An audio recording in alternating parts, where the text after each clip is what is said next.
Tuan Wow buat kempen FAQ sepanjang 15 Disember 2025 sehingga 14 Februari 2026.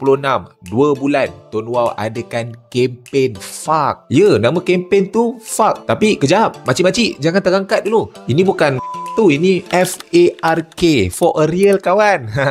Dengan kempen ni Tuan Wow nak bagi RM50,000 kepada ahli-ahli yang daftar singkat Tuan Wow dan extra fast track kepada promoter. Yang pertama, kita cerita dulu untuk ahli-ahli baru dan ahli-ahli sedia ada. Cara ni simple je. Mereka daftar singkat Tuan Wow sepanjang kempen ni, nanti mereka akan dapat spin. Mereka boleh buat spin dan menang hadiah daripada Tuan Wow. Berapa banyak spin anda boleh buat? Bergantung kepada SIM card apa yang anda daftar. Kalau anda daftar SIM card Lite, anda akan dapat 1 spin. Dan jika anda langgan plan pada hari yang sama, maka anda punya spin akan dinaikkan kepada 2. Kalau anda kekal nombor lama pula, maka spin anda akan jadi 3. Kalau anda daftar SIM card Pro pula, anda akan dapat 2 spin. Dan jika anda kekal nombor lama, maka spin anda akan dinaikkan kepada 4. Dan jika anda daftar SIM card Biz, spin anda akan jadi 3. Dan kalau anda kekal nombor lama, maka spin anda dinaikkan kepada 5 spin. Ini table dia. Senanglah kalau korang nak tengok. Yang daftar nombor baru, yang langgan pelan, yang kekal nombor lama berapa spin, untuk Pro, untuk Biz berapa. Senang cerita, lagi besar SIM card yang anda pakai dan anda kekal nombor lama, lagi banyak spin anda boleh buat.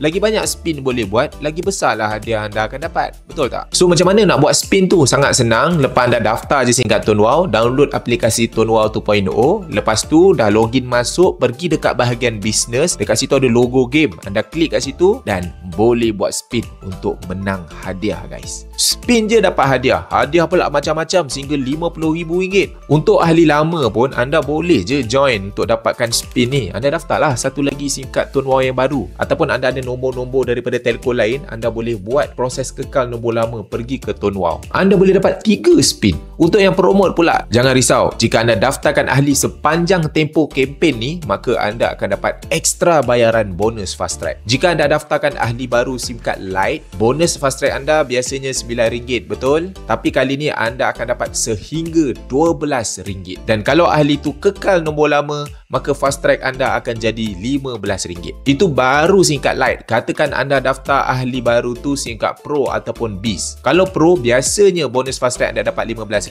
Kali ni anda akan dapat RM19 bonus fast track. Itu kalau nombor baru. Kalau dia kekalkan nombor lama, maka bonus fast track anda akan dapat sebanyak RM23. Dan jika ahli baru anda daftarkan SIM card Biz, biasanya fast track RM50. Kali ini mereka pakai nombor baru, anda akan dapat RM60 guys. Dan kalau dia kekal nombor lama, bonus fast track anda jadi RM70. Ni saya sediakan tabelnya. Kalau anda daftar SIM card Lite, SIM card Pro dan SIM card Biz, berapa nilai fast track yang anda akan dapat sepanjang kempen ni. So apa lagi guys, inilah masa yang terbaik untuk korang daftar ramai-ramai. Memang rancak kumpul duit raya kali ni. Let's go guys.